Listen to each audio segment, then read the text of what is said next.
Olá, a paz do Senhor. Nesses tempos de pandemia, de incerteza perante a morte, as doenças, né, a crise econômica, a carestia, enfim, as pessoas ficam ávidas por saber qual o caminho a ser trilhado. Inclusive, até mesmo no meio cristão, as pessoas ficam buscando cada vez mais revelações do futuro, qual empreendimento seguir, qual caminho tomar. E muitas vezes acabam sendo levadas ao que nós chamamos de profetadas ou falsas profecias, né? Falsos ensinamentos, e que muitas vezes podem ser assim aparentemente ensinamentos cristãos, e talvez as fontes possam parecer provir, né, de pessoas servas de Deus.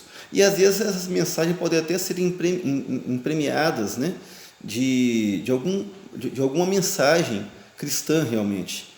Mas é preciso tomar cuidado com a fonte e pedir a Deus que nos dê discernimento através do Espírito Santo, se essa fonte procede do Pai ou não.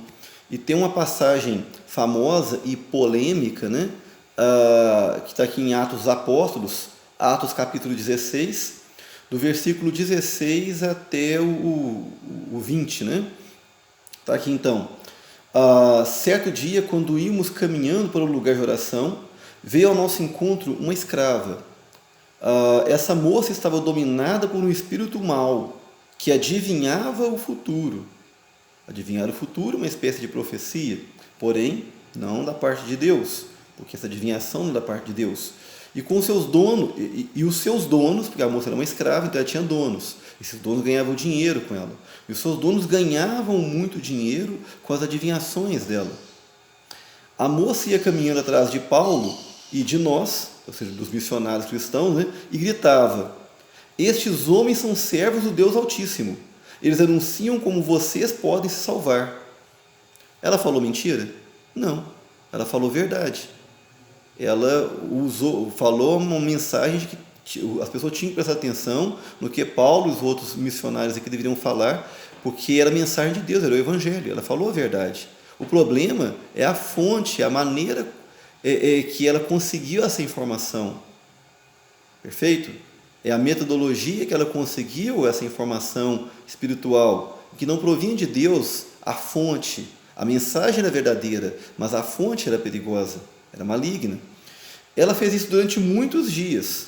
Quer dizer que pode ser que muitas pessoas se converteram ao Evangelho buscando ouvir o que Paulo e os apóstolos aqui, os missionários, falavam. Porém, o que? Ela estava falando não usada pelo Espírito Santo, por uma força maligna. Então Paulo ficou aborrecido. Virou-se para ela e ordenou ao Espírito: em nome de Jesus Cristo, mando que você saia dessa moça. E no mesmo instante, o Espírito saiu.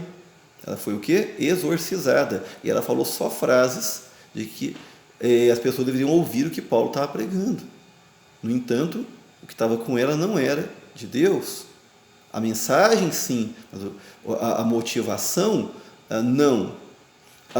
Quando os donos da moça viram que não podiam mais ganhar dinheiro com as adivinhações dela, agarraram Paulo e Silas e os arrastaram à praça pública, diante das autoridades. Eles os levaram aos oficiais romanos e disseram: estes homens são judeus e estão provocando desordem em nossa cidade. Estão ensinando costumes que são contra a nossa lei. Nós somos romanos e não podemos aceitar esses costumes. Aí a multidão se juntou para atacar Paulo e Silas. Eles vão ser presos, enfim. A questão ela falou a verdade. Eles anunciavam a mensagem de Deus. Mas o que revelava a ela isso não provinha de Deus.